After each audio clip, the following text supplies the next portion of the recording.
this just fabulous? I love the smell of a Christmas tree. Every country has different trees they call their Christmas trees, but in New Zealand the smell of this pine to me is Christmas. Yum!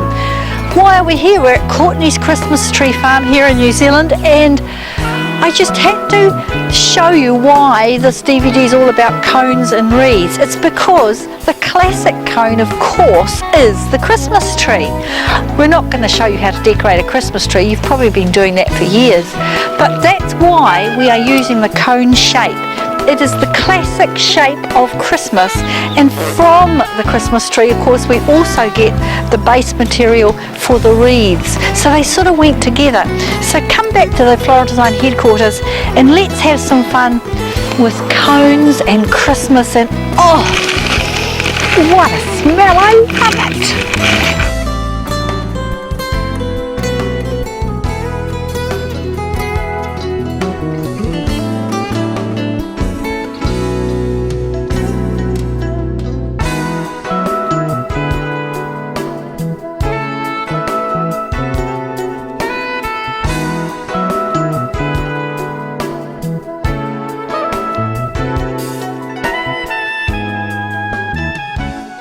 For the wreath section, you have an enormous amount of choices, which I'll just go through with you. The first obvious one is a floral foam wreath ring, and it has got a plastic back on it. They come in pairs, and what's wonderful about this is that when you wet the floral foam, this container obviously will hold all the water so they won't drip. You've also got a little knob on there so you can hang them. So these can be used to either hang or to have flat. So there's your first choice. Second choice is a polystyrene ring. These are as cheap as chips, and they come with a flat back. So they really are designed for going up against something where you don't see the back at all, which means you're only ever working on the front of it. Wonderful if you are not using fresh flowers, and the polystyrene is excellent for putting pins into things. The other way of doing it is self-made. This is ivy vine, and I just went round and round and round and in and out to achieve that. The advantage of making your own one with whatever vine you've got, it doesn't really matter, is you can get the size you want, as big, as small as you want to do it. This is a bought version of exactly the same thing, and once again it's using a vine of some sort, and it's done the same thing, round and round and round, and then coming through this way so you get that lovely rhythm. If you can find these, they're really, really good bases. Disadvantage, you have to find them, and secondly, of course, you've got to find them in the size that you want. They're wonderful for attaching floral foam to lots of possibilities. Another wreath, if you want a really, really big one, is one done in this style. Won't go into how it's done. If you want to know all more about this particular style, which yes, we made it for the DVD called European Styles, and there's the website to go and have a look at that and review that DVD. And this is just one of the European styles we use, and of course the design is an enormous wreath for the middle of a table. Another interesting one came from Turkey, and it's using wildflowers. They have been bundled and then wrapped round and round and round, adding more all the time as they're going round until you get back to where they started from, and then they add a second layer and go round again, and then it's all trimmed off, and that's the back of it. So the front of it, they have added these extra pieces in. That's for an expert to try that one. And a much easier version of exactly the same technique is this one that's been made with the grain. You could use barley, you could wheat, anything. Once again, done all commercially, but if you just look up here in this corner here, you will see the same technique has been used. They've taken the wheat and they have bound it, and as they move around this way, they just keep adding more and more and more until they get around to where they started. And this is where they started, and they've cut it off and bound it. Again, something for an expert, not if you're a brand new flower arranger, and it really is quite a craft. We're going to take 3 of these options and show you how to create a wreath with each different option, so that you really have Lots and lots of choices after that, depending on what plant material you've got available.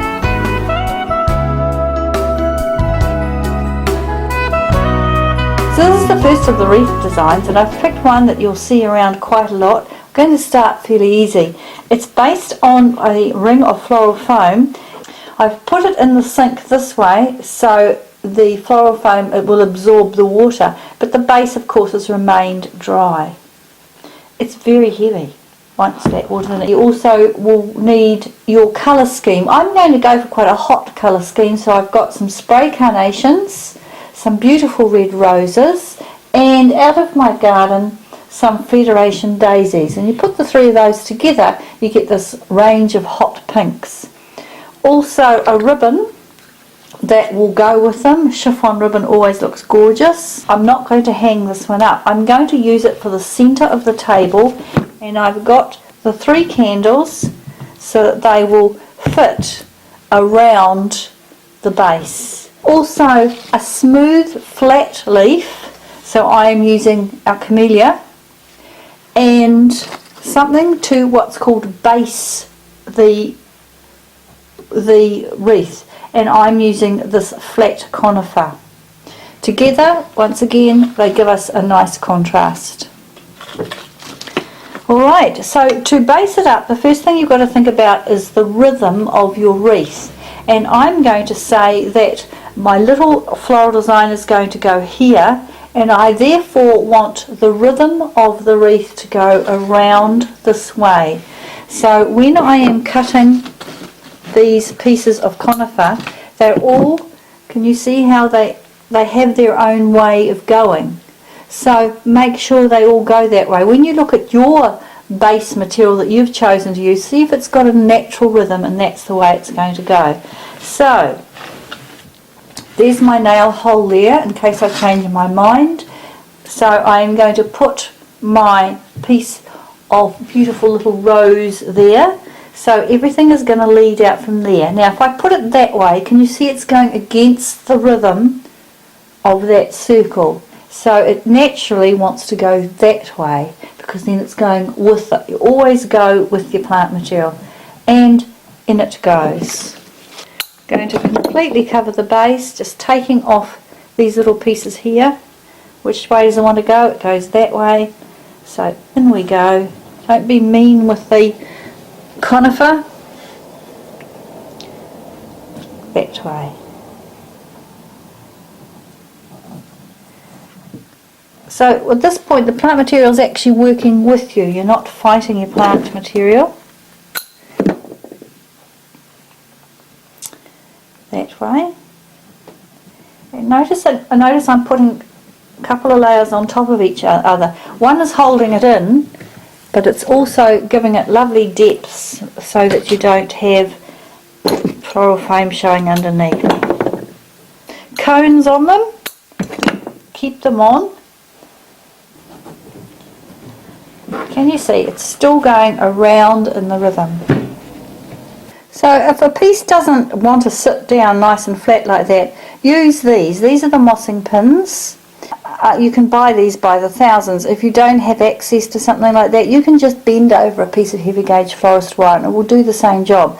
And what you can do is just pop it in like that, and it will hold it down in place. And you can see that little piece there almost disappears.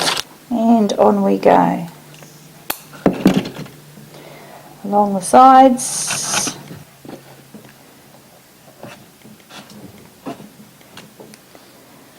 Easy material to work with conifer.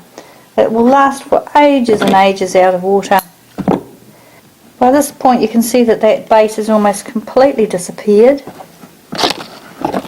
And we're just really just tidying it all up underneath there.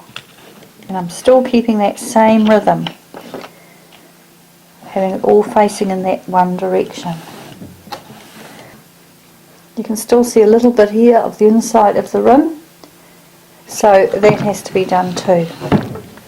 It's just not good form to have any of that floral foam showing. Alright, so there it is. All done. I'm checking as we go to see if I've missed some pieces, and I've missed some little pieces around the edge here. You can see them around here. So just do that check and check that you've got it all completely covered. And we put one in through here, laying down, and that's giving us that contrast, and the other one that way. And that has defined the edges of my design. So I now know that there's the top, there's the mossing pin, that my design is going to go in that area there. Alright, so that's giving me the edges of it. So a little bit more camellia for that base. Just to pop in here. The change of texture is going to be the carnation. And when you buy spray carnations, you can get them in bud, and you can also get them open. This is the advantage of buying them, because it's going to give you the variation you need to make it work. So the first thing we're going to do is put in the buds. So cut the bud off there, and the buds are going to go to the extremities. This is another form of graduation, with the smallest things on the outside and the biggest things in the middle. This is an English style of arranging, and the graduation means smaller, bigger, smaller. What you do on one side, you do on the other side. So now you can see, there's the top here. So we've now got this little nest almost waiting for the sort of the grand lady roses to arrive. But before I do that, I'm then going to place more open carnations around the base and over the top over here. So we're just building this nest as we're going on there. Now this is called radiating from one point, this design. So as I'm positioning everything, I'm positioning it as if it's all growing from that one point, which means all the stems are coming in from that one point. This is what makes it so very much in the English style. If it was European, we'd have it all over here, but in the English style, always have it coming in, slanting in to that main point there. Now my second little variety will be these wee Federation daisies. They have got quite a fine stem on them. They've been soaking in water for some time, but when you put them in, make sure you put them in from the bottom here. If you start trying to put them from the top, they will just bend over. And just using them to fill in the gaps, sliding them gently into the spaces of the carnations. So I'll show you again. I've just put them so that they are in between the carnations, some high, some low. I could put some down here, and I could put another one here and another one here. So we're getting that whole look. It's all just slightly on sideways there. Now the roses have been bought, and that does mean that they are all exactly the same size. When we used to use roses in the old days and we'd pick them from our own garden, they might have only lasted an arrangement for a day, but you did get a lovely variation of buds and things. With the roses that we buy straight from the market, they're all exactly the same, and that makes it quite hard to get that nice variation. So the first rose is going to go right in the middle, and I'm measuring it, so, and I've picked the biggest one, and that goes right in the middle. And then I'm going to pick the smaller ones around there. I think I've always said, you know, anybody who's got access to roses can make a beautiful design. Sometimes I'll just show you, see how these are floppy on the outside?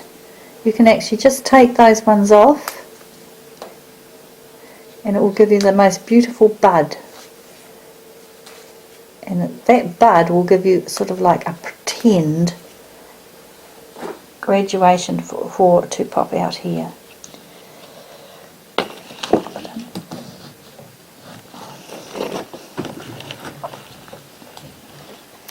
And see, so you can now see that by picking three colours that are very close to each other on the colour wheel, we're getting this beautiful hot looking arrangement, which is all about fun and colour and things like that. So, a few more roses to fill in.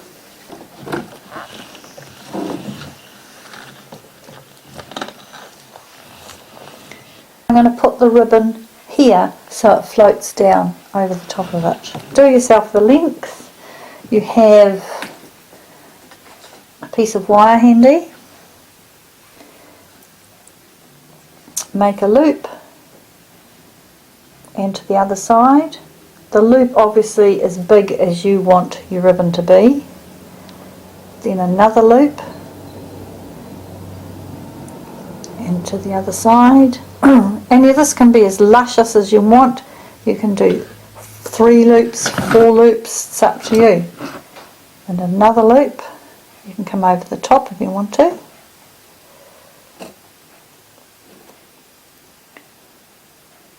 And to the other side. Decide how long you want it and cut it off. Alright, now where that piece is there, that middle piece, we just scrunch it up with your fingers like this. Now at this point you can use another ribbon to make a tie point, but I don't need another ribbon for a tie point. I just need a piece of wire. So the wire goes around, comes down tight. 1, 2, 3. Back to my other scissors and cut it off. And that wire has given me the point to push it into the floral foam. Fiddle about with it, make it look pretty, and push it in. And there you have your wreath for your door. Cut these either same length or different lengths.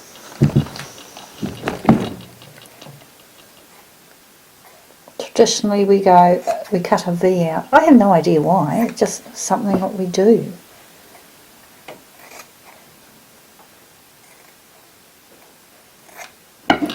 There it is, your traditional Christmas coloured door wreath. And now you can see it as a beautiful coffee table setting for to welcome your guests when they come in.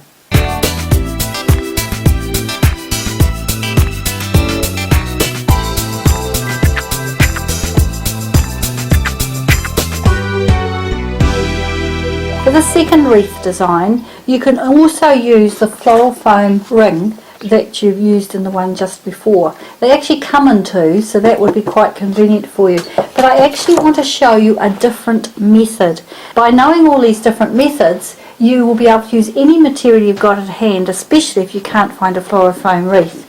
Our objective is to create a design that looks like that. This is all artificial, imported from an Asian country no doubt, and I think it's full. It's just absolutely full of Christmas bling and ideas. Of course, being artificial, there's no point you making them. You can actually buy them much cheaper. So we're going to reproduce this with fresh flowers. But as I said, with a different method. So you're going to need some floral foam. I have soaked 2 blocks of it. Some cling wrap, which we call glad wrap. You're going to need some pot tape. This is the sticky tape that florists use. Get it from a floristry wholesaler. You're also going to need some form of winter flower. For me, I've picked my winter roses. When they're at this stage and they have got the seeds showing, they will last a long time in a floral design, and in fact will actually dry on the design as well, so you'll have them for a long time. Also, I have got 3 different forms of leaf. A geranium leaf, because it is dull and flat green. A conifer leaf, because it is a different coloured green and a different form and darker. And the ivy. And of course the ivy once again is shiny and a different form. So when you put the 3 of those together, those 3 different foliage, you end up just like this Asian one here with a beautiful basing concept. I've also got some Christmas bling from our local $2 shop, and I've picked these whites and green colours because my Winter roses are in whites, greens and that recessive beautiful purple. Some small cones, and perhaps I'm going to need the skewers, which are bamboo skewers that you get from any supermarket, and perhaps I'm going to use the lotus blossoms. Not sure yet, we'll get to that one. So this is going to be my frame this time. It's self-made from ivy vine. They are very, very simple to make, and you can make them from any vine whatsoever, as long as it is green when you do it. All you do is make a circle with the vine, round, you've got a circle, around a second circle, around a third circle, and then start winding in and out and in and out, as I've done here, around and round and round till you run out of vine. Of course, to convert that to this, I need to introduce some floral foam. A block of floral foam has got 3 sections, which is rather good. It keeps it all nice and even. I've put it in the sink and let the water absorb it, and so it's lovely and wet. So you saw I cut a third off there, and then I'm cutting it down this way, and that's giving me a block like that. Alright, I'm going to do it so I end up with, let's pop that one out of the way, 8 blocks. Now we're going to wrap these in the cling film. The reason we do this is so you don't have to keep watering it. The cling film will hold the water into the floral foam, but it won't, then the water won't go all over my coffee table.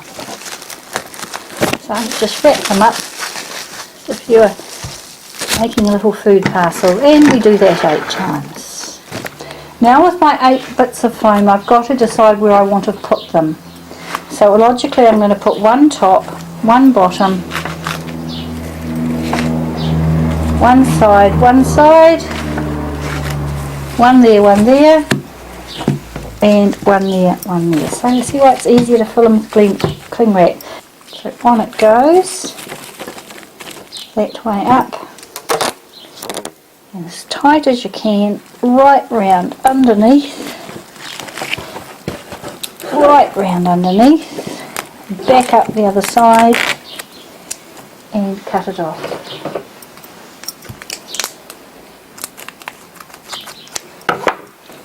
And do the same thing here.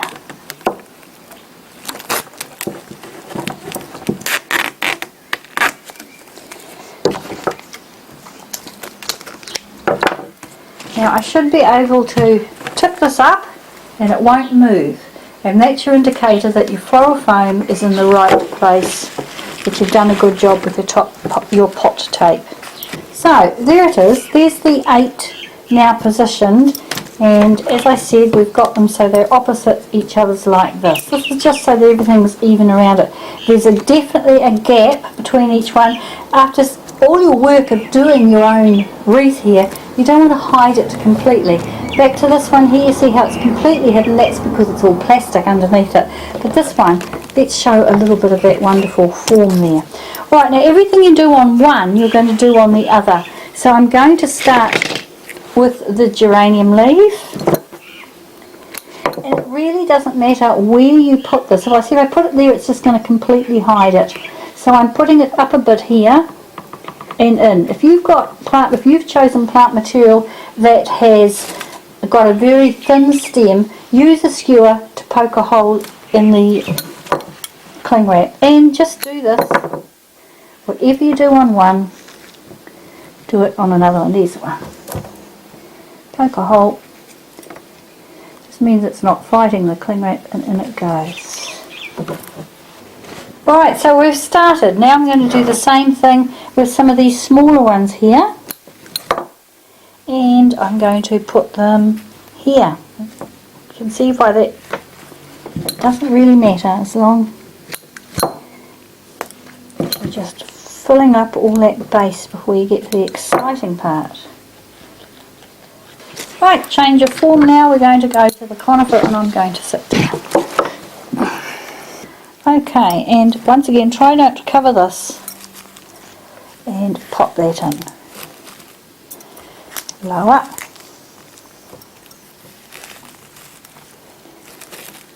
And you're on your way again.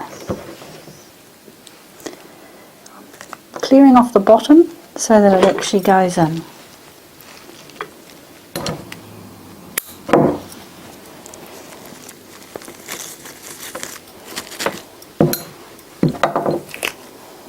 Too big.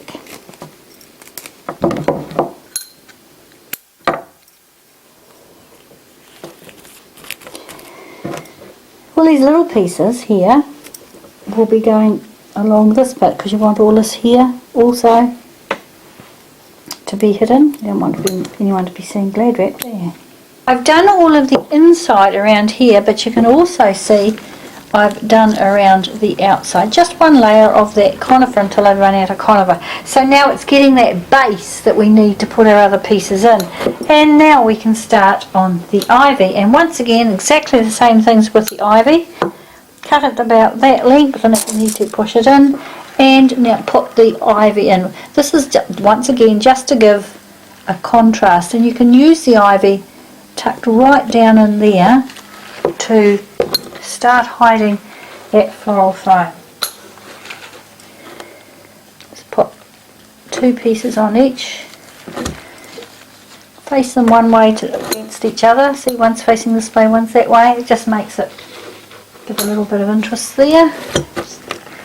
Another one here. Doesn't matter where you put them, as long as you do. And because you know you've got 8 placements, you know when you select your plant material, you need 8 of everything, or 16 or whatever. Alright, so we've got just the first 2 lots of ivy, and we'll use ivy to fill in any gaps later on once we put anything else, and we can now go to the winter roses. I've only got 3 white winter roses. They will go in last, and pop your winter roses in. In it goes, and it's facing upwards, and in goes the next one. Place them so they're coming out at you like this. From this point on you can start to get really random because you've now established your base there that's going to give it unity, and so now on you really can plonk anything you want anywhere and it's still going to work as a design. Alright, so you can see now you're starting to get it much fuller and more interesting. So I'm going to go around again and around again with the winter roses until I have got none left. There we are.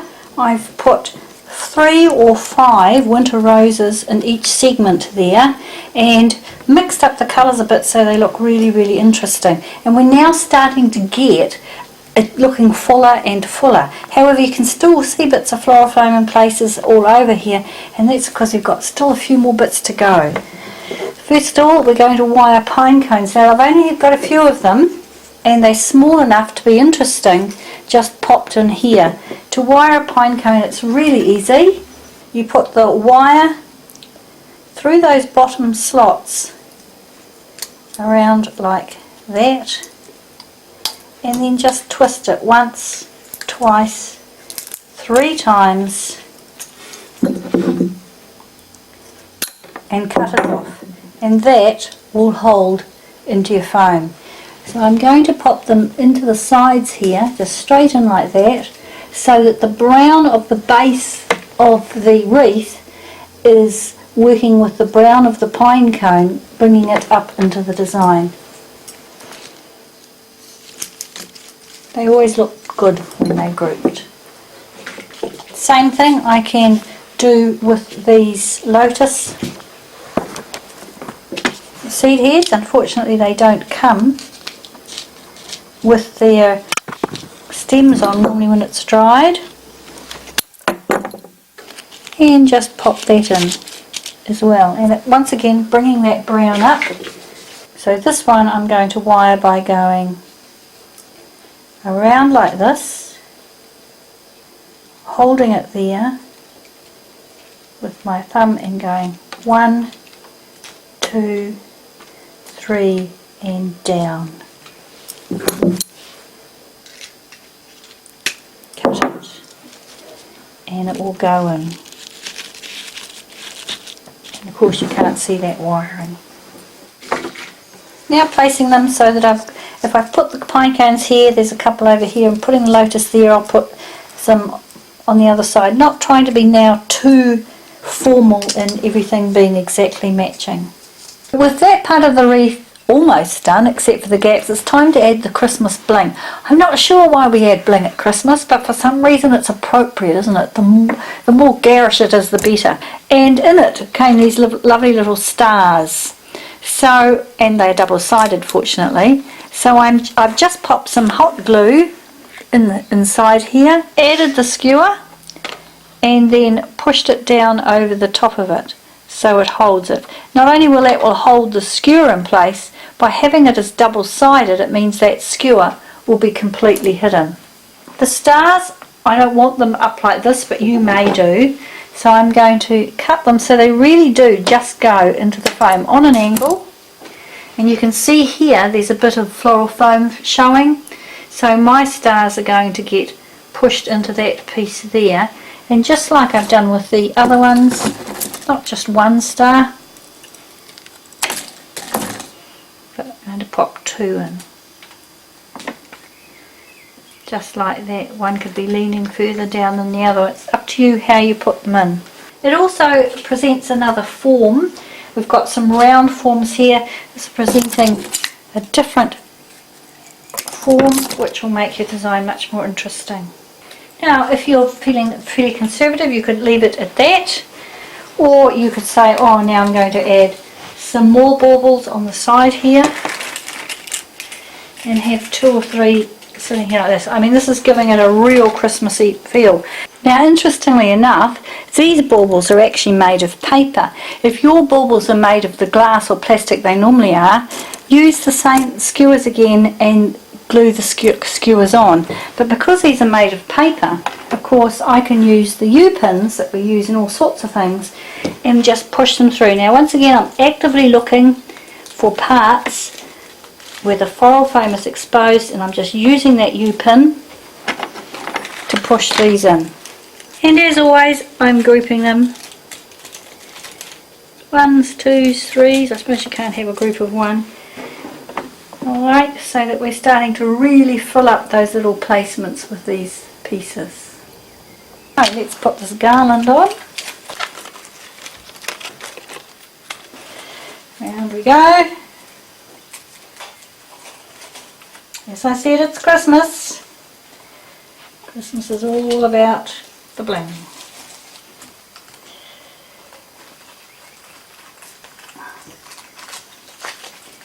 And it hides under there. Now, just go around yours, as I'm going to do, and just check if there's any glad wrap, any cling film showing at all. Use your ivy leaves to fill it in, or if you've got more pine cones, anything at all, so that you can't see any of the glad wrap at all when you've finished yours. Okay, I hope you have fun. It's a really, really cool wee project.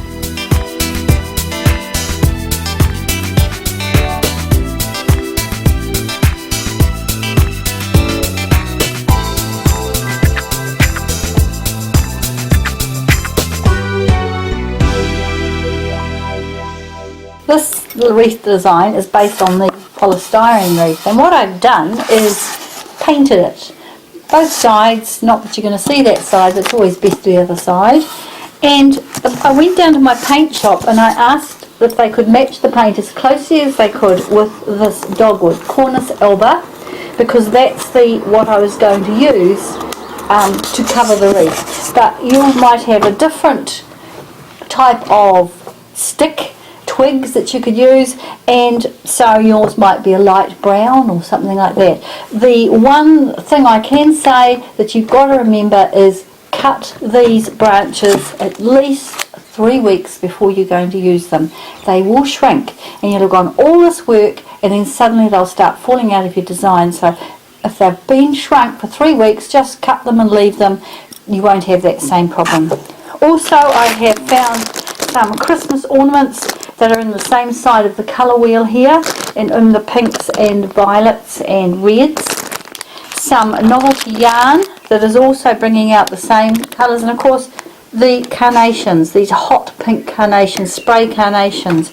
I've also got the U-pins and some plastic test tubes. Now you're only going to need these if you're going to use fresh flowers. Obviously if you're using silks, you just glue the silks into place. The first thing that I have done is cut the cornice elbow into the lengths. And how did I know what length? It had to be in scale with this. If I'd cut them this long, it would have been out of scale. And it's very, very easy just to go like this and push it in. The magic of polystyrene. You can, if you choose, use hot glue and glue them all on, but this first round is really just to cover as much of the polystyrene as you can. Now you don't want them all even like this. This is a European style design, which means it's got depth, so you put the second one perhaps overlaying that first one like that, and the next one perhaps comes down like here. Just to think that you've just tipped a great pile of wood out, and so you're making this pile. You go right the way around like that, and I've also not worried too much about them all being the same width. The idea of having small ones and big ones is much more interesting. We're talking here about the same form but a change of size, and because we don't want them longer, the change of size is fatter, and that's called graduation. So I'll come back when I've gone right the way around, having made my little log piles all the way through, and we'll get onto the second layer. So there it is, just that very first layer. It's still very fragile, as some of these smaller sticks aren't being held in place particularly well, but that's alright because we can replace them as we go. And as I said, if you prefer to glue, it just takes a bit longer. Alright, so then we've got our novelty yarn. Tie it tight in there, and we're just going to go round and round and round. This serves lots of purposes. One, of course, is just keeping some of those bits of wood in place, but it's also providing another texture, another colour, some more interest, and the very beginning of a rhythm. Rhythm is formed by creating a line, so by going around and around this way, I'm creating the spiral effect as I'm adding these lovely little extra bits of texture. Texture is one of the most important parts, in my opinion, of flower arranging. You get contrast of your texture, you're going to have a lot more interest. Round we go.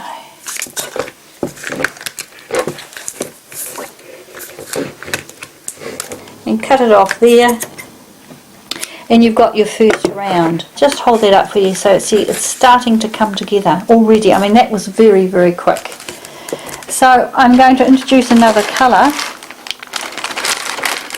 Now I've only got this in lengths. If you can buy it as real wire, R-E-E-L, it's going to be much easier for you.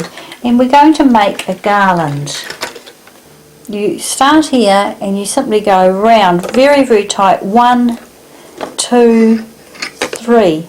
And if your cornice elbow or the wood you're using isn't too slippery, that will hold. There's a real advantage of finding wood for this part of the operation that isn't shiny slippery. So 1, 2, 3. Tight as you can around there. And then this also gets twisted around the frame. As you're doing it, make sure you're doing it in the same direction as you wound the yarn on, because you're wanting to get that rhythm. So now, if you look closely here, you're going to have a little bit of bling from the wire, plus the yarn, plus the wood, and it's just adding a shiny contrast as we go. And then, because it's a short piece, I'm just going to push it straight into the polystyrene, and that will hold. This is an exercise in just building layer upon layer upon layer. As you go, the more layers that you build, the more you're going to be able to hold in quite tightly that original layer of what I called your firewood pile. But it's also less and less obvious, that very first painted polystyrene base. There it is. You can see now, because it's the same colour, it's starting to disappear anyway, but by adding more and more and more as you go, it really is starting to disappear.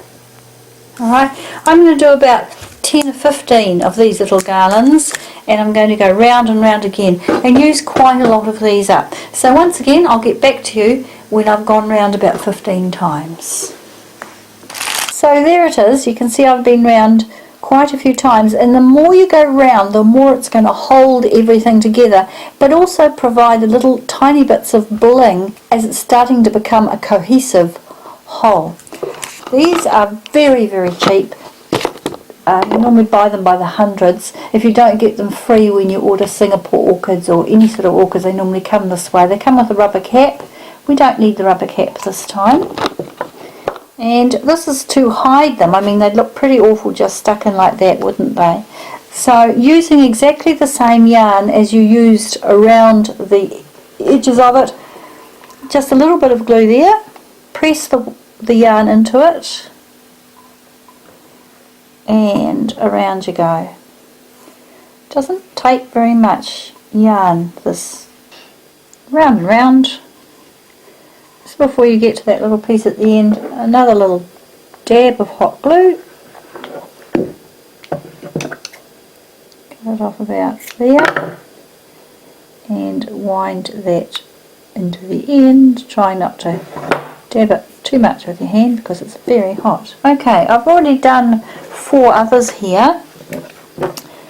So when you're deciding how many tubes to do, it really depends on several things. One is the size that you've decided to pick for your wreath, because the bigger it is, you're more going to need. But do it always in those odd numbers of Fibonacci, and so that they look right. Also at this stage, you're going to have to decide, are you going to be hanging up your wreath so it's going to be going this way, in which case you're going to have to place your flower files in a completely different way than if you've decided it's going to be sitting down on your coffee table. Now mine is going to be sitting down on my coffee table, so I'm going to put my flower files on the inside so that when the carnations are in, they go in this way. Alright, so the hot glue straight onto the polystyrene and press in that flower tube. You can see the formation I've done. Nothing's ever symmetrical, 1, 2 and a 2, so that those carnations go in. Alright, then of course the next part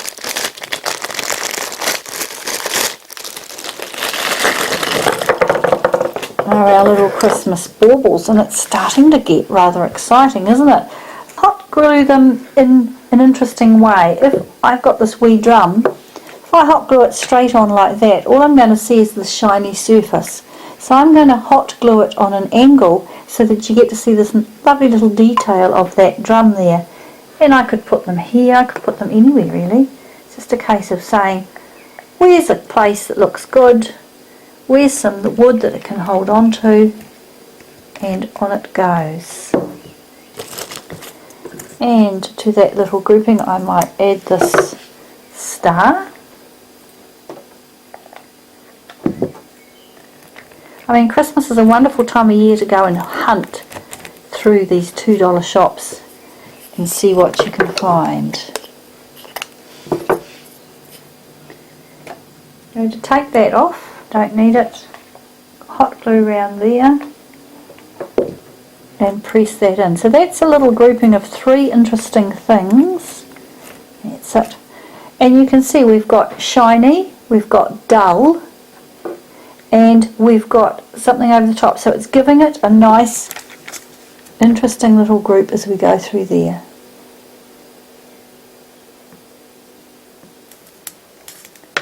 And whatever you use, you just decide what's going to look best together. They don't look good if you dot them all the way around. If you've decided to hang yours, by the way, it will look different at this stage. If you're hanging yours, do hang it onto a vertical surface, because it will look quite different from if you're doing it looking down like this. There it is, with the little groupings there of those pink baubles. And once again, back to the contrast, we've got smooth, we've got busy, we've got dull, we've got shiny, we've got long and thin, we've got short, we've got round, but all unified by the colour choices that I made. Alright, so let's see now, we can start filling up the test tubes. Now the opposite of red and pink is green.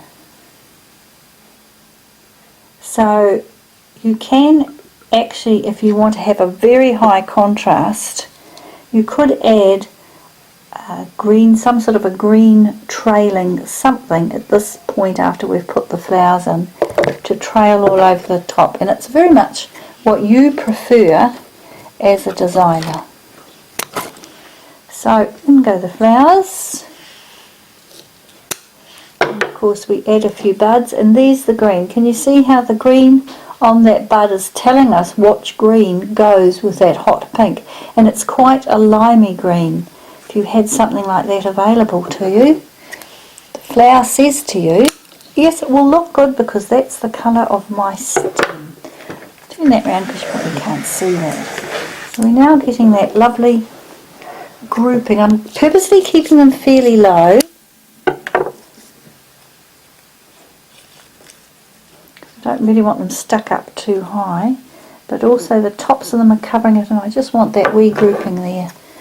Okay, so I'm back again, and this is growing in my garden. It's a form of maidenhair fern, and you can see if you look at the colour, very, very close to the colour of that carnation bud.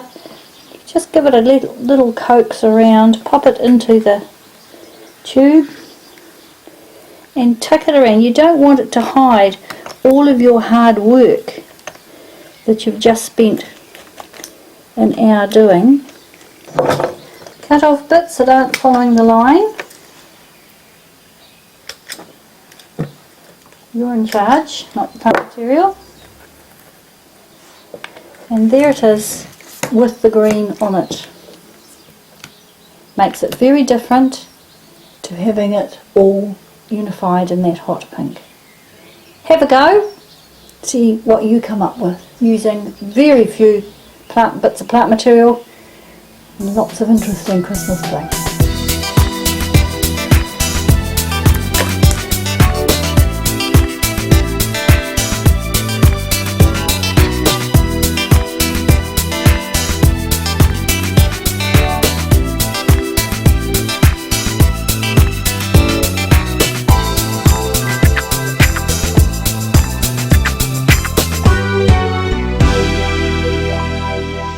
Start the cone section with cones that you might have seen before. They're nice and easy, and they sort of get you into the rhythm of what is essentially quite a lot of craft work using your plant material. Now the cone, you've got a choice of cones, polystyrene that comes white, and floral foam. It can be floral foam green. This is old, something that you've used in the past that had to be wet, but it's now you don't need it wet, so you can use an old cone, or you can use the brown ones that come specifically for dried work. Now here's a clever idea for you.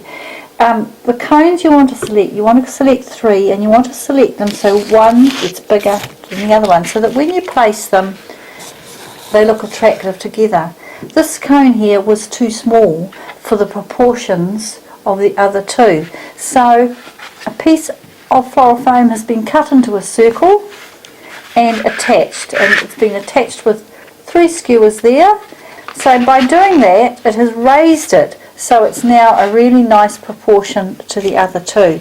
We're going to cover these cones with all sorts of interesting plant material, and do go searching your garden, your neighbourhood, your parks, ask permission, etc. first, because there's all sorts of things you can use.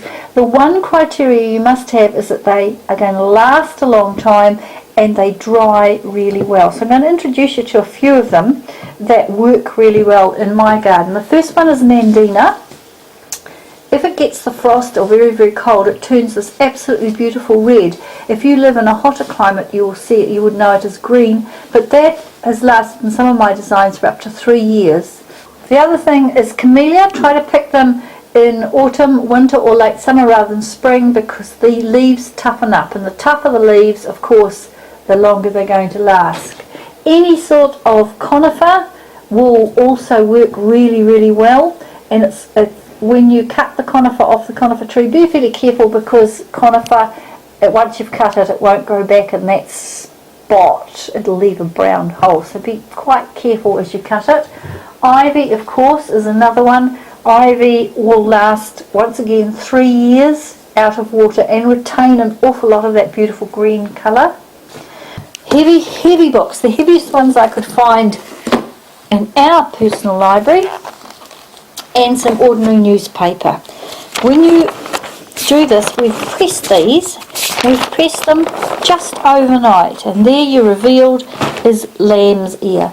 Lamb's ear will also last for a very long time out of water, but it is definitely easier to use when it's been pressed like this overnight. It makes it stay flat and beautiful.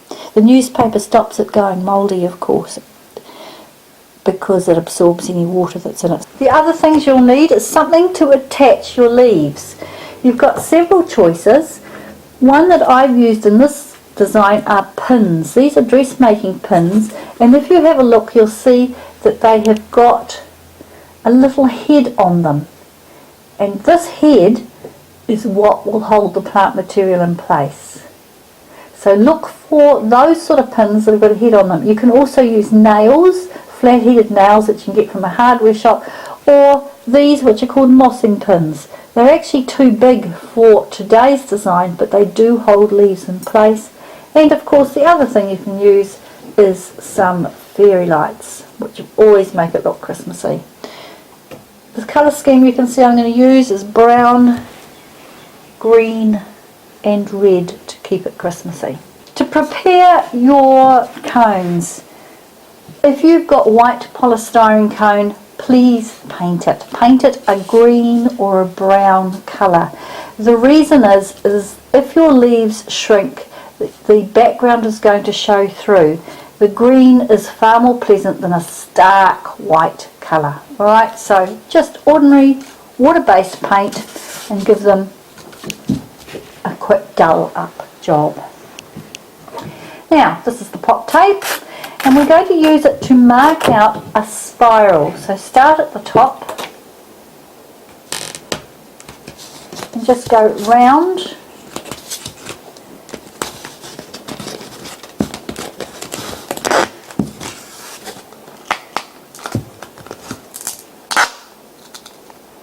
And there. It doesn't matter if you've got a long spiral or a short one. Cool part about a spiral is what you've started at the top, you will also see at the bottom again, so it gives it a lovely unity of it. And this spiral is going to be your guide for where you're going to place your plant material as you make it. You can see I have already started on the large one, because I didn't want to bore you to watching me all the time, and I have done a row of camellia leaves. Here they are here. I'll show you how I did that. Take a camellia leaf and you fold it over itself, but not quite to the edge. Now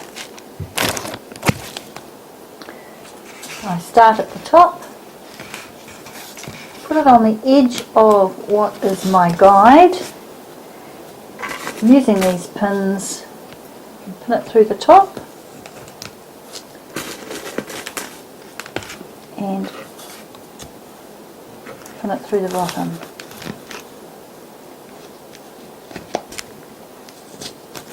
you're on your way. Do it again. Once again, picking camellia leaves that are in scale to this cone. So I picked big ones for the bigger cone, and I'm picking smaller ones for the smaller cone. You can do this camellia either way. You can start with the shiny side and you can make it all dull, or you can start with the dull side and make it all shiny. Or of course you could do both.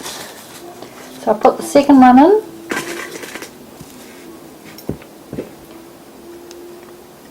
Put a pin in the top. Mark it up against where I put the spiral and pin the base. Now, as long as you keep your pins consistent and gorgeous, it doesn't matter if you're going to. It doesn't matter that you're going to see the pins. It's if you put the pins all hickety-pickledy that it's really going to look ugly. Pop it in. Catch the leaf and go down.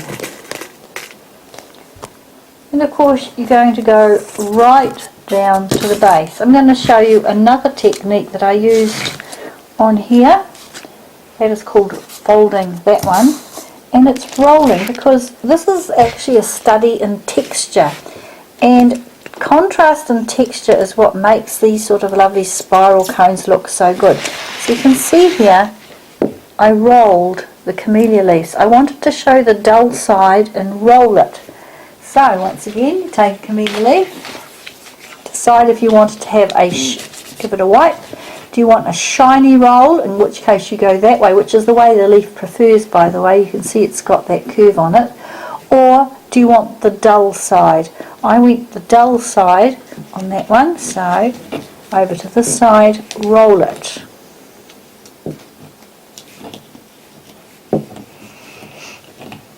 Roll it till you get to the edge there. Take a pin, put the pin through the vein and it's going to hold better, and then through to the other side, and that's the start of your next layer. So your next layer, you can either follow the other side of your track or you can start somewhere else. I think on this one I'm going to start there. And just angle them as you go down so you're going the right way round. The other thing I used was the ivy. Now with the ivy, remember ivy isn't just the front of the ivy. The ivy can also be the back of the ivy. If you look at this particular ivy here, it's got that beautiful shiny ivy front on it. But when I looked at the back of them, some of them had quite a red back, but that is a fabulous contrast. The form is the same, but the colour is different. So back to the main one here, you can see there it is. That's the back of the ivy leaves being pinned on and following the trail. And I have put them beside the camellia because now we have got a contrast of shiny, dull but a different colour. The next one I've put beside it is the conifer, because I wanted to have then the contrast of this busy dull against the smooth. As you're deciding where to place your next one, you're always deciding, I'm going to put it beside something that's different and it's going to bring your cone to life. Here's the lamb's ear. And of course the lamb's ear is really good to use because it's soft. So you've got soft there against busy there, against the hard of the ivy. Because my colour scheme is going to be red, I'm quite pleased that I found a Nandina, and I'm going to add the Nandina because this will look very, very green. So I'm going to add the Nandina here between the lamb's ear and the tizzy of the conifer. Once again, it's contrast of colour, but we've got the same form. And the same form, being that long oval leaf, is going to give it unity. Alright, so that's what you're thinking about as you decide on how you're going to do it, is you're always thinking about what am I going to put beside what to give it unity. It's a fabulous job for doing in front of the television, because, you know, in New Zealand we have a lot of ads. So it does mean to say I can be doing something while the ad breaks are on. So I'm going to follow that one down the spiral as well. Alright, I'll get started, and when I come back you might have had a wander through your garden or the neighbour's garden and decided what things that you want to have in your one. Because this lesson, this particular DVD, really is about finding things you've got to use to make these wonderful Christmas designs. There's this first spiral done with that half folded camellia. And now I'll carry on with the second spiral, which is going to be the Nandina. If you don't want to pin it, by the way, you can glue these leaves, but do test them first, because you never know if that hot glue is going to burn the leaves or not, and you'd hate to do all this work and then discover that everything had turned this rather revolting brown. You can also buy a spray-on glue, which you could spray the entire cone and then just press the leaves into it. Unfortunately, where we are, it's not available, but could be in your place, in your local wholesalers.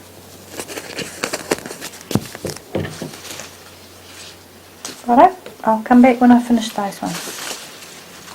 So there's the red now of the Nandina has gone round, and I'm put it on the other side of the tape all the way around, and also started on now the floral foam one with its first lot of camellia leaves going down. I've also added the red Nandina to this one, trying not to do them all exactly the same. So the red Nandina on this one I haven't put on because I wanted to be somewhere else in the spiral, so when the three of them are put together they're not all exactly the same.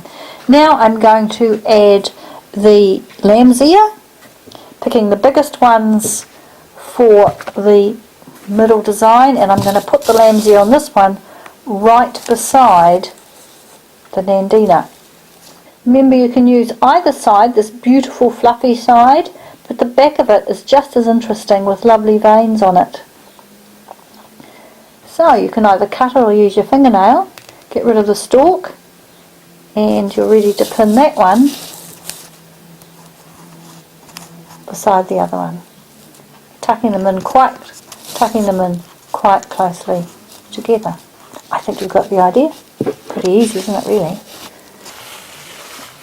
Right, so there they are finished. Now what I've also just done is taken off some cling film. The cling film is a wonderful way of flattening out particularly the conifer and the ivy leaves. So if you wrap cling film around it for a couple of hours overnight, if you can, is even better, but no longer than that, because remember these are still alive and they'll start to get all sweaty.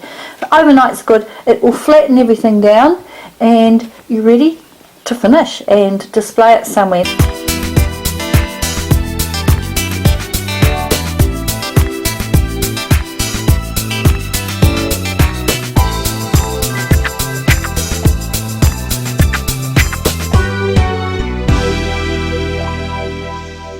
This design is really excellent if you have just got nothing. So have a look in your area. Just go to a swampy piece of land or your nursery if you don't have swampy pieces of land, and just see what reeds are growing on your area. Bend the reed and see if it does this. If it does that, it's absolutely ideal for what you want. Now this cone is designed to dry, and I'm going to show you one I did 3 years ago. As you can see, it dries to the most beautiful golden colour. It has shrunk. This is where I wired it a couple of years ago, and you can see that wiring is very loose now. So be prepared for it to shrink a little. You can do this design 2 or 3 months ahead if you want that brown look, or you can do it 2 or 3 days ahead. The glue you're going to require, you can either use floral adhesive. These days it seems to be coming in this, normally you see it in a tube. It's very messy, but what's fabulous about it is it doesn't burn the plant material. This reed doesn't seem to be burnable, so that one's an expensive option, or of course you can use your hot glue gun. Be warned, hot glue does burn flowers, so test it first. Bend it, doesn't matter where, bend it again, once again, doesn't matter where, and join the two together. Yep, it's springy, alright? And a tiny spot of glue from your glue gun. Try not to use too much glue, you're going to get glue trails and then you've got to take all the glue trails off. And just hold it there for a minute. Just like that, and then pop it to one side. And there you have a triangle. So you're going to need lots of pieces like that, but try not to have them all at the same angle or the same size. To start the tree, make yourself the first one the width you want your tree, okay? So I'm saying that my tree is going to be that plus that, which is enormous. Hope you've got enough reeds. Holding that glue there. And this is just an old piece of foam. Believe me, you're not going to be seeing this once you're finished. And just pop it in like that. This is really just to hold your construction together while you're making it. Alright, now that reed's a very, very shiny reed, and so the smooth surface isn't taking the screw very well at all. So do test it first. You might have to wire it, or you might have to use a different sort of glue. So I've done that first one. Then I made a second one which was the same size, and I'm going to put it this way. And just pop it in like that. Alright, this is really just defining my line, defining the shape that my cone is going to be. I'm going to pop, there's a third one I've just already made. And that's going to go this way. And down. Don't want everything even. This is going to become a series of triangles within triangles within triangles. Watch your eyes as you do it. So there's my three. Cold glue just got to wait a little bit longer. There's your basis for your cone, and you're now going to build upwards. I take one out of my box of pre-made ones. Now I can't just pop them in the phone unless the phone's going to stay there, so I've got to attach these to each other in some way. So run the glue gun along the stem here. Remember, stop pulling the trigger before you think you've got enough glue on.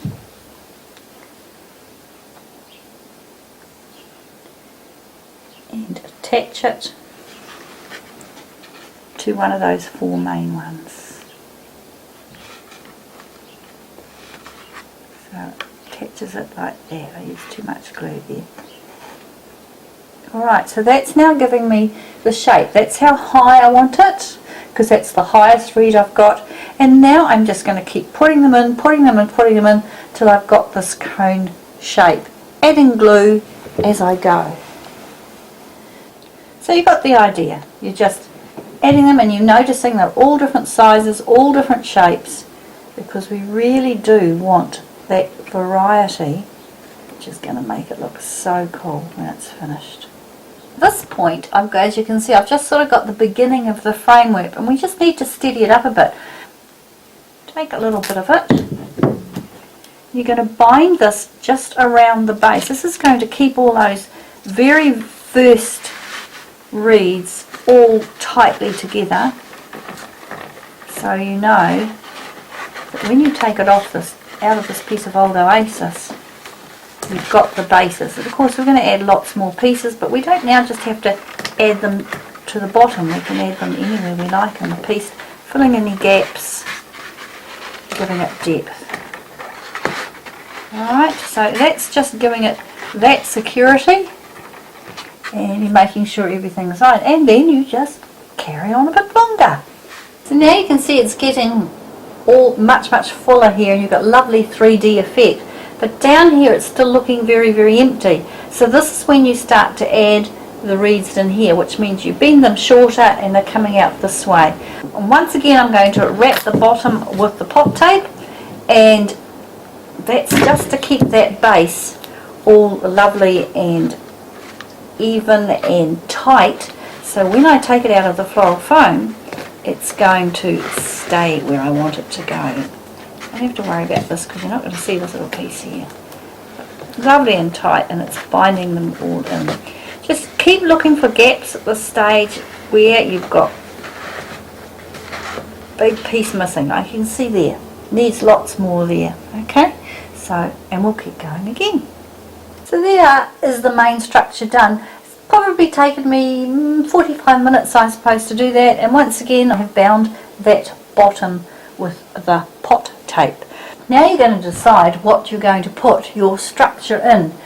A tall vase, even a terracotta pot that's been painted. And for this, you don't have to use floral foam, the green one, which is designed for having water in it. You can use the brown one, which is designed for dried arrangements. And you're going to cut the foam so that it will fit into your container. The container, why did I pick red? I picked red because what else I'm going to put on my Christmas tree is going to be red, and you want unity between what's in this part of it and what's at the bottom. Carve off the corners, that will go in.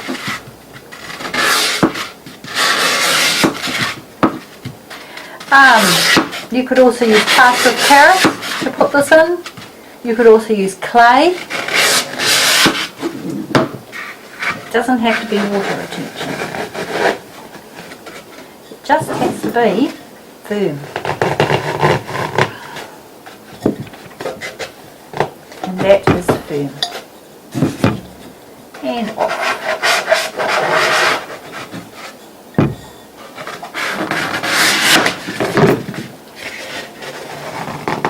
Now remember, you left some of these so they were long at the bottom. When you take it off, there are your long spikes at the bottom, and they've been designed to go straight into your foam. So you could also put toothpicks up here, skewers up here, if you think it's going to make it more secure.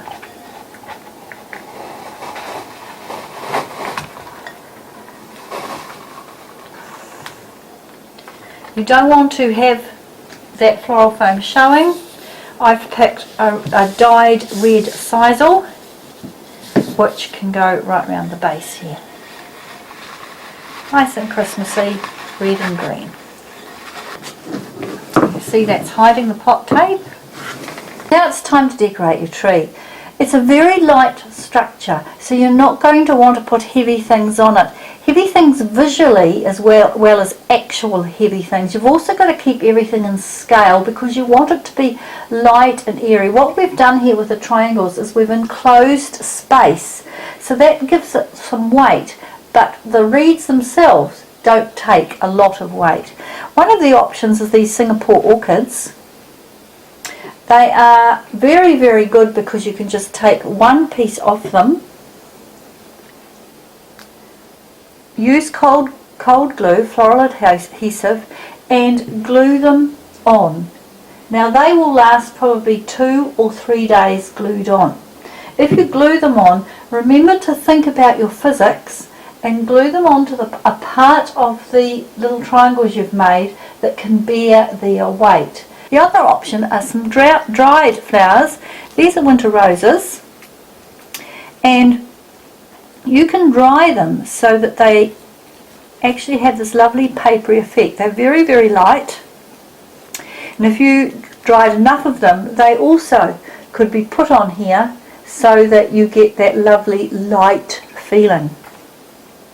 If you're going to use Christmas decorations like these baubles, once again, they are light, but be aware, if I hung them on the edge of here, it's just going to collapse everything. So keep everything fairly central inside the main part of the frame. And with these, take off the hanging piece and just use the same hot glue we've been using all the way through to just attach them with the hot glue.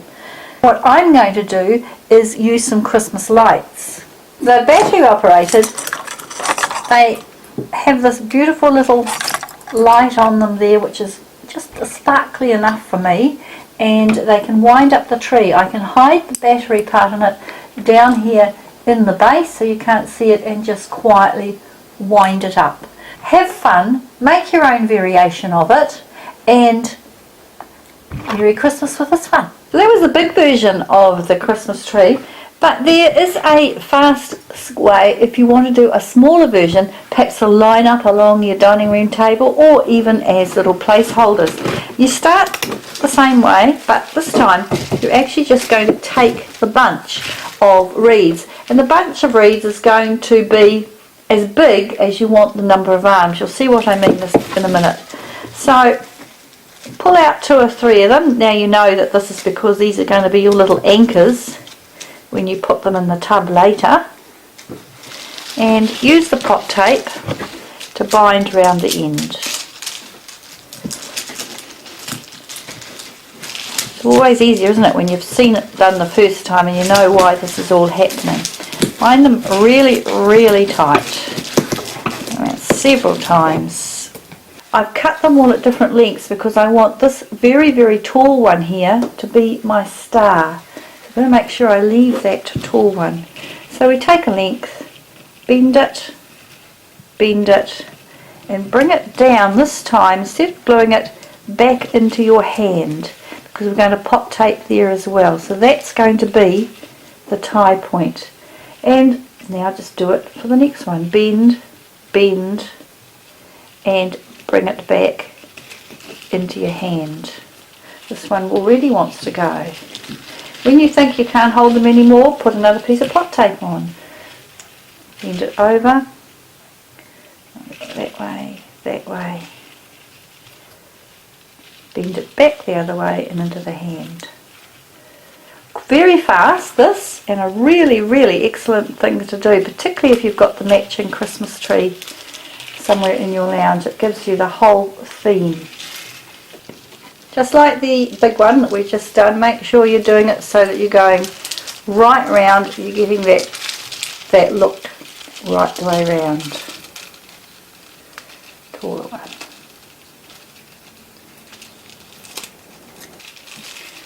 Right, a bit more pot tape for me at this point.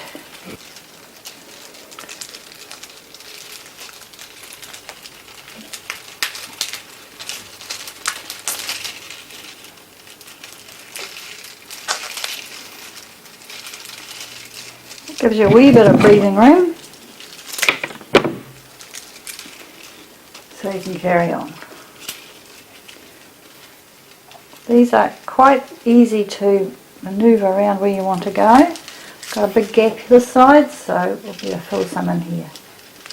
And of course now you know when you finish this one, into a little pot of floral foam or plaster of Paris, and it will hold, and then you can once again decorate it with Singapore orchids or tiny little Christmas baubles or Christmas lights.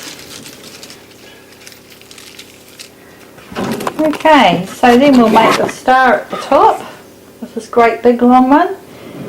So you just bend it there, bend it there,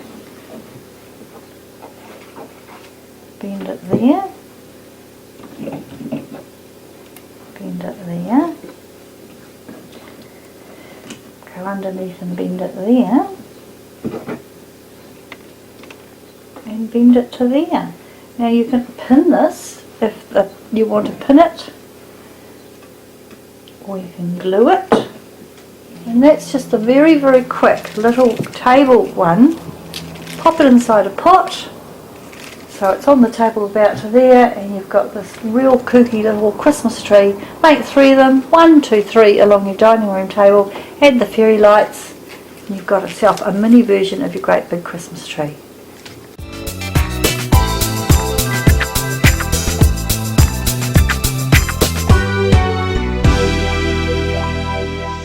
This cone is a completely different style again. You're actually going to make the cone by using a former. A former, of course, being a mould of some sort that isn't part of the final design. The former in this case is going to be a polystyrene or a floral foam cone, old one. You also need a spike of some sort. you can manufacture your own spike or whatever you want. It's basically a jig, which means just to hold it on. And we're going to put the cone straight down over the spike. Now that looked easy, didn't it? I have to confess it took me 3 goes to actually get it so that it started at the middle at the bottom and came out at the very top. It's very easy to have it crooked. If you have this part crooked, your finished cone-shaped Christmas tree is also going to be crooked. I've also put it on a Lazy Susan just because you'll see later it's easier to make it. If you haven't got one, it's not a big deal. You'll need some Christmas lights. I've picked ones that glow red. You'll also need some cling film, glad wrap we call it in New Zealand, and some sticks. I'm using dogwood. This is going to work really well with the dogwood wreath, and hot glue. You're going to need at least 2 or 3 sticks of hot glue with this one, and something like my outside cutters to cut the sticks as you go. Now that I've made that hole, and it's easy, upside down, and it's straight. The reason is we're going to be working on this cone upside down, starting with what will be the top here and making it bigger and bigger and bigger as we go. You can use anything. You can create your own cardboard former or wire netting or anything. Now the important thing is to cover it with glad wrap. We call it in New Zealand. You may call it cling film. And this is so when you're gluing your shape around it, it's not going to, the glue is not going to stick to this former, because this is obviously going to be coming out later, and if it's all well and truly glued in, you'll probably end up breaking all your work. So this is really just so that when you can take it all out, if anything's going to stick, it's only going to be the glad wrap, which you can pull out easily. Remembering that's the bottom, we're going to start with thinner sticks at the bottom, and as we run out of the thinner sticks, we'll get bigger and bigger and bigger in the stick size. So we're going to start with the ends of the dogwood. The length you cut them is going to be in scale with your design. I'm cutting them about there, which would be 10 centimetres, 4 or 5 inches. Now, at this point, your personality is going to come into play. If you like rustic, cut them at different lengths. If you like precise and very, very controlled, you might make sure you're cutting them exactly the same length. You're going to place the first one just like that, hard up against that edge there. Put a wee bit of glue on it, glue facing the top like that. Now I'm going to add a second one, so that is also hard up like that against that base. Now I'm going to put a little bit of glue there, place the next one hard up against the base there. See how I'm just putting each one on top of the next one. A little bit of glue and hard up against the base. See how much easier it is when you can actually turn it as you go.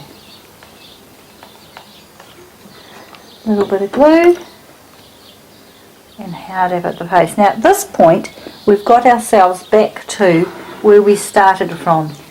I'm just going to lift that up and glue it there, and that is our first row done. Now we're going to repeat it, but this time you're going to put 2 lots of glue on because we've gone right the way around, and the next piece is going to go across there. Alright, so this time we're going to put the glue a little bit here and a little bit there. You're going to get glue trails with this, and so as you go, use a pair of tweezers to cut those glue trails off. and on we go for the next one. And see how I'm keeping it as close as I possibly can to this shape. This shape, as you can now realise, is really just a guide, so as I'm moving up it will be getting more and more tapered as we're going up. Got the idea? And from now on you're just going to go round and round and round. Keep on cutting them as you need them. You don't have to wait for the glue to dry, it will dry almost instantly as you go up. Okay, so I'm going to keep cutting the dogwood, and I'm going to keep going round and round and round. Can you see how naturally we've ended up with these lovely, almost helix type spirals? Naturally, because every time you put one down you move it ever so slightly along. They're also getting fairly long now at this point.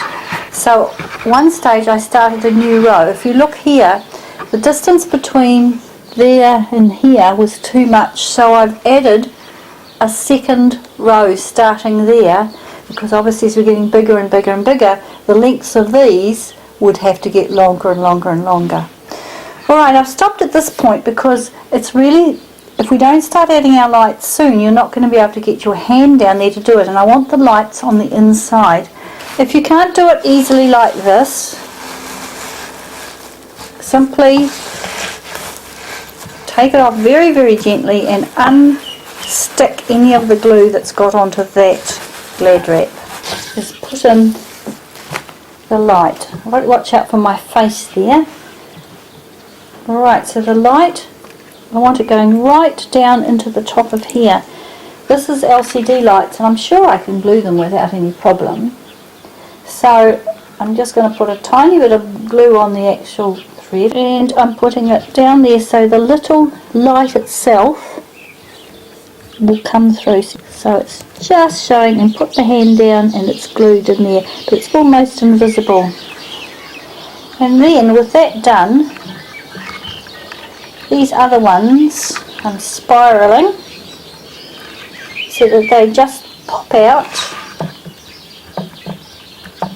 into place there. Make sure it goes through the right hole. Don't have to push it all the way down this time, because we're just keeping on building around. And here is my light. It just needs to sit around the top here just to keep it out of the way, really, until I'm finished. So I'll see you in a minute. Well, a minute on DVD time, perhaps a little bit longer in my real time. I've almost got to the top of this cone, but I'm just going to show you a wee technique. Obviously all warnings apply. You're an adult, you know about fire and things. A really quick way to get rid of some of these glue strands that I purposely left here is just to put a little match. I've used one of these wonderful long handled matches.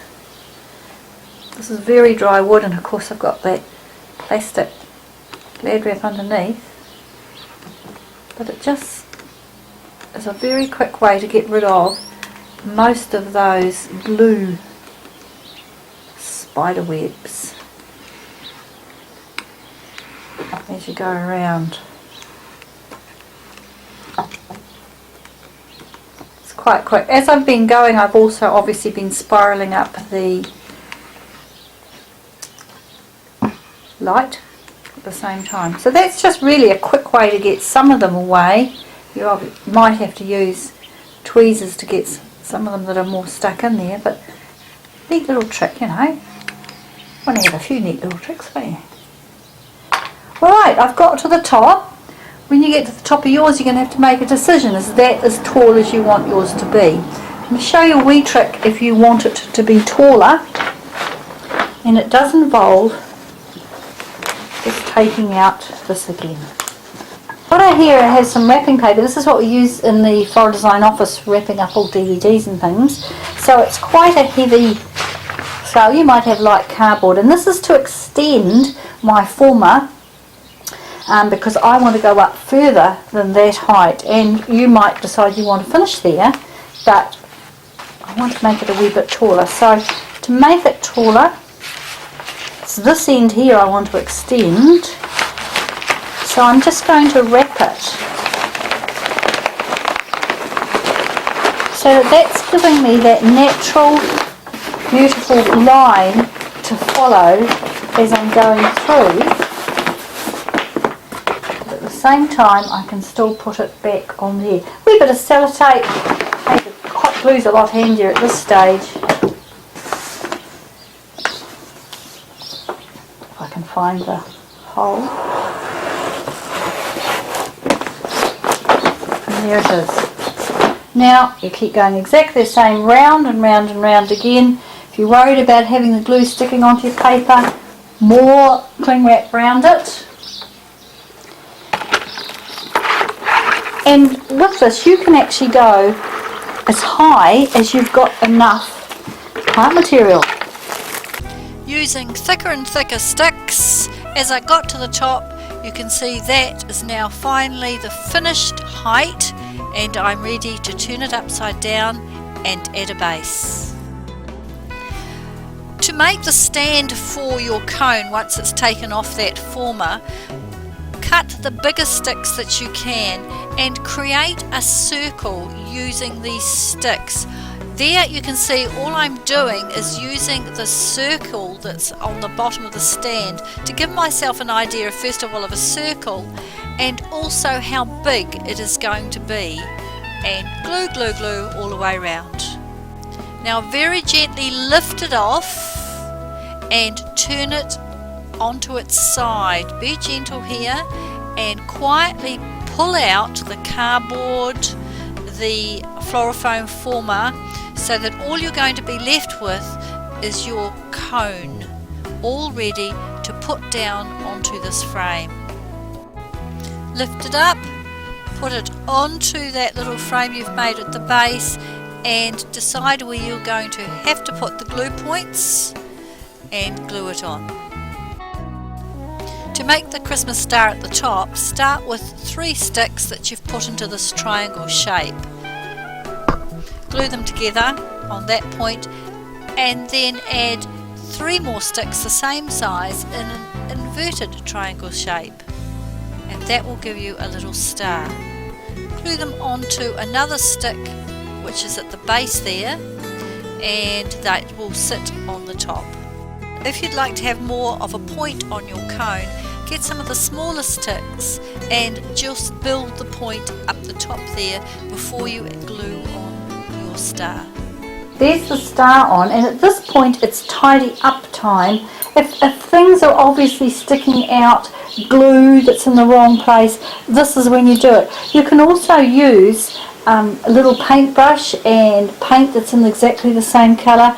If you've got any parts here that when you cut them they showed too much white and you don't like that, it's really, the more time you spend trimming up now, the happier you're going to be with it. And there's your basic structure. Now you can add more lights, you can add Christmas baubles, you can use cold glue and add fresh flowers.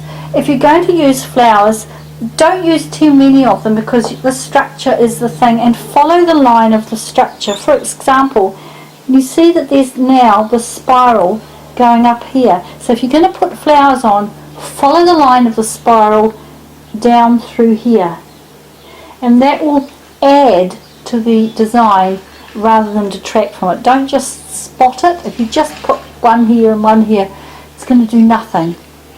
And add it through up here. And that's perhaps done the morning if you're having this on your dinner table, on the morning of it if you're using cold glue and fresh flowers. Other than that, artificial flowers, Christmas baubles. Alright, I'm going to leave it there because after this it's up to your imagination.